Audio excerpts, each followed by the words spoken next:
inside the INFOWARS.com command center. We're looking to hire one male reporter and one female reporter. And when you win $5,000. Your video gets seen by hundreds of thousands, if not millions of people on YouTube, and you get put into the very front of the running to be hired as a reporter / anchor right here in our operation. Do you have what it takes to be the next Info Warrior? The rules are posted below me here and at INFOWARS.com. This is a big deal. You know, the globalists are expanding their global empire, but at the same time, the people are waking up all over the world. We've expanded our operations in the last year. We've added the nightly news 5 nights a week. We're making more special reports. We're reaching 15 million people every week. In a year, I want that to be 30 million. This is your chance to join the team. I want to see what you can do. But a big hint is this. Can your news piece make the news? Does it get people's attention? Does it educate people? Does it open minds? That's more important than being beautiful or speaking with perfect eloquence as an orator. All of that is important. But we're looking for people that have that magic spark, that fire of liberty in their heart, because I want you to join our team. I want to give you a launch pad so you can really take off and engage the globalist. And if this works, we'll have contests all the time, and we'll continue to build this operation. I'm involved in a talent search, looking for people who have the fires of liberty burning in their hearts and their minds. You've got until April 30th to complete your news report, and then we'll announce the winners 1 week later. Are you going to join the Info War? Do you have what it takes? It's up to you. All serious entries will be posted on INFOWARS.com. So everybody wins. You're getting the message of liberty out, and that's what really matters. But in the final equation, it's not about showing Alex Jones what you got. It's about showing the world and the globalist that no army can stop an idea whose time has come. Join me in the Info War.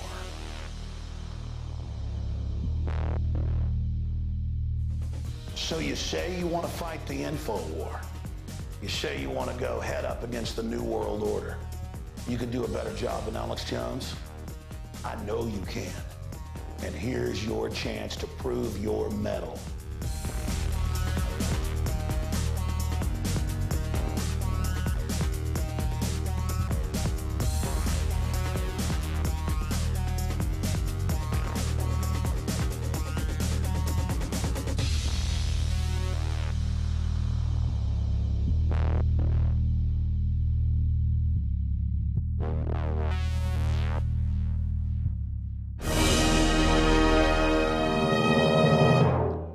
We are back. Thank you for joining us. We've been off for a pit stop, 2-week hiatus.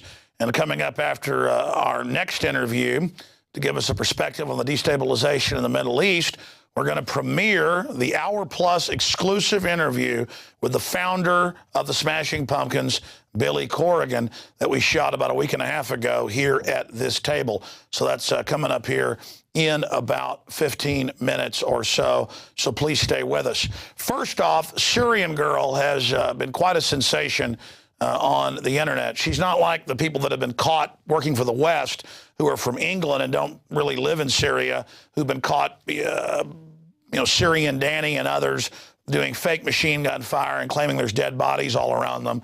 No, she doesn't even claim to be in Syria. She's in an undisclosed location, but of course, her family is from Syria. In fact, her family comes from the last ruling class family there, so she doesn't even really like Assad.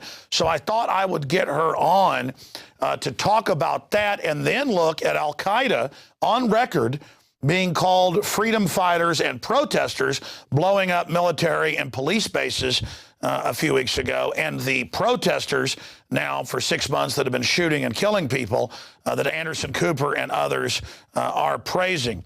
So we're going to talk about that, Angelina Jolie when she visited, and more, with Syrian Girl joining us from an undisclosed location. Syrian Girl, thank you for coming on with us. My pleasure. Let's get a little bit into yourself and, as a Syrian, what your overall view, what your family's view is, if you can tell us on what's happening there, the different forces that are involved. So when I was growing up, I was always given a very bad impression of the Syrian government, and I accepted this as the status quo. When obviously now that I'm older, I realize that's not true. But the reason for this is my family is actually from the previous bourgeois ruling class and was deposed from power during the Ba'athist coup. My grandfather was in government, and also on my mother's side, we had some land that was confiscated and whatnot, but that's okay, I guess. Basically, even in my own family, there's been some issues with the government where people have gone to prison and things like that. So I'm not pro-government. I'm actually not pro very many governments in the entire world. I'm hard-pressed to find one government that I find myself in agreement with. And I'm quite cynical in this view. I feel that, the state exists for the state alone. So I'm also suspicious of any new government that might ever arise. I just feel like whoever wins, the government always wins. So I understand completely where people who have issues with the government are coming from. But on the same hand, I also understand why there's a lot of support for the government. Education is free, healthcare is free in Syria. There's no foreign debt. Religions live amongst each other peacefully. So I see where both camps are coming from. But I have to, at this point in Syria, because Syria is not some island that is separated from the rest of the world. Actually, Syria is very different to the rest of the countries. We are surrounded by our enemies from every side of the borders. So you can't just apply, all other considerations that other countries might have, revolutions, and not consider where Syria is and who would benefit from it and who is causing it. And for Syria, we need to have more security than other people. It's not like we don't have a reason for it or we have to invent a reason for it. We actually do have legitimate reasons to be suspicious. So at this time, I just don't feel that, at any time, I don't feel that we should concern the world with our internal issues. Syria's internal issues is that Syria. So it's an issue of national sovereignty. But look, we know that whether it's Uganda or whether it's Libya or whether it's Iraq, you can say these are bad leaders or good leaders. I mean, overall, obviously, I don't like big government authoritarian systems, so they're bad. But the West wants to come in and destabilize and wreck it and then put al-Qaeda in charge. And so when you've got those two choices there, it's obvious. The West says they want to bring freedom to these places, but they don't do that. And of course, you were on my show a month ago talking about it being al-Qaeda. That's in our news. It's being funded by the West, the same groups they used to topple Gaddafi, now engaged in black genocide there. That's in the news, but a minor footnote. What about a few weeks ago, these giant blasts blowing up police headquarters, intelligence headquarters, and our media basically called it a protest. So, the sweet little protesters are blowing up buildings, and this has been going on now for more than 6 months.